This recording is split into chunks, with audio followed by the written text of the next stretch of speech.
La petite fille aux allumettes, un conte de Hans Christian Andersen.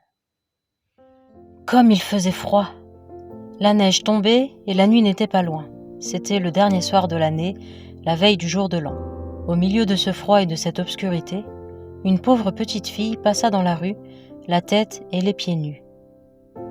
Elle avait, il est vrai, des pantoufles en quittant la maison, mais elles ne lui avaient pas servi longtemps. C'étaient de grandes pantoufles que sa mère avait déjà usées, si grandes que la petite les perdit en se pressant de traverser la rue entre deux voitures. L'une fut réellement perdue, quant à l'autre, un gamin l'emporta avec l'intention d'en faire un berceau pour son petit enfant quand le ciel lui en donnerait un. La petite fille cheminait avec ses petits pieds nus qui étaient rouges et bleus de froid. Elle avait dans son vieux tablier une grande quantité d'allumettes et elle portait à la main un paquet. C'était pour elle une mauvaise journée. Pas d'acheteur, donc pas le moindre sou. Elle avait bien faim et bien froid, bien misérable mine. Pauvre petite. Les flocons de neige tombaient dans ses longs cheveux blonds, si gentiment bouclés autour de son cou. Mais songeait-elle seulement à ses cheveux bouclés? Les lumières brillaient aux fenêtres, le fumet des rôtis s'exhalait dans la rue. C'était la veille du jour de l'an. Voilà à quoi elle songeait. Elle s'assit et s'affaissa sur elle-même dans un coin, entre deux maisons. Le froid la saisit de plus en plus, mais elle n'osait pas retourner chez elle. Elle rapporterait ses allumettes et pas la plus petite pièce de monnaie. Son père la battrait. Et du reste, chez elle, est-ce qu'il ne faisait pas froid aussi? Il logeait sous les toits, et le vent soufflait au travers, quoique les plus grandes fentes eussent été bouchées avec de la paille et des chiffons. Ses petites mains étaient presque mortes de froid. Hélas, qu'une petite allumette leur ferait du bien. Si elle osait en tirer une seule du paquet, la frotter sur le mur et réchauffer ses doigts. Elle en tira une.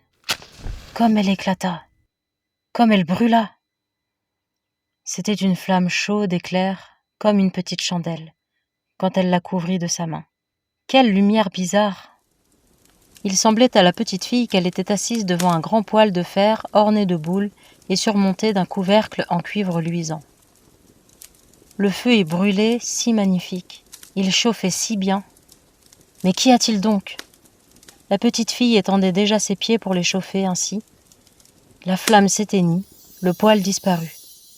Elle était assise, un petit bout de l'allumette brûlé à la main. Elle en frotta une seconde, qui brûla, qui brilla, et là où la lueur tomba sur le mur, il devint transparent comme une gaze.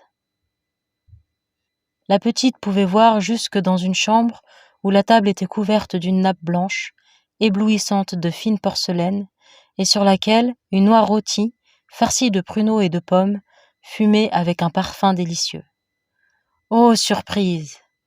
Oh bonheur! Tout à coup, l'oie sauta de son plat et roula sur le plancher. La fourchette et le couteau dans le dos, jusqu'à la pauvre fille. L'allumette s'éteignit. Elle n'avait devant elle que le mur épais et froid. En voilà une troisième allumée. Aussitôt, elle se vit assise sous un magnifique arbre de Noël. Il était plus riche et plus grand encore que celui qu'elle avait vu à la Noël dernière, à travers la porte vitrée, chez le riche marchand. 1000 chandelles brûlaient sous les branches vertes, et des images de toutes couleurs, comme celles qui ornaient les fenêtres des magasins, semblaient lui sourire. La petite éleva les deux mains, l'allumette s'éteignit. Toutes les chandelles de Noël montaient, et elle s'aperçut alors que ce n'étaient que les étoiles. Une d'elles tomba et traça une longue raie de feu dans le ciel. « C'est quelqu'un qui meurt », se dit la petite, car sa vieille grand-mère, qui seule avait été bonne pour elle, mais qui n'était plus, lui répétait souvent « Lorsqu'une étoile tombe, c'est qu'une âme monte à Dieu. » Elle frotta encore une allumette sur le mur. Il se fit une grande lumière au milieu de laquelle était la grand-mère debout, avec un air si doux, si radieux. « Grand-mère !» s'écria la petite. « Emmène-moi. Lorsque l'allumette s'éteindra, je sais que tu n'y seras plus. Tu disparaîtras comme le poêle de fer, comme l'oie rôtie, comme le bel arbre de Noël. » Elle frotta promptement le reste du paquet, car elle tenait à garder sa grand-mère, et les allumettes répandirent un éclat plus vif que celui du jour. Jamais la grand-mère n'avait été si grande ni si belle. Elle prit la petite fille sur son bras, et toutes les deux s'envolèrent, joyeuses, au milieu de ce rayonnement, si haut, qu'il n'y avait plus ni froid, ni faim, ni angoisse. Elles étaient chez Dieu. Mais dans le coin, entre les deux maisons, était assise, quand vint la froide matinée, la petite fille, les joues toutes rouges, le sourire sur la bouche, morte de froid, le dernier soir de l'année. Le jour de l'an se leva sur le petit cadavre, assis là, avec les allumettes, dont un paquet avait été presque tout brûlé. « Elle a voulu se chauffer », dit quelqu'un. Tout le monde ignora les belles choses qu'elle avait vues. Et au milieu de quelle splendeur elle était entrée avec sa vieille grand-mère dans la nouvelle année.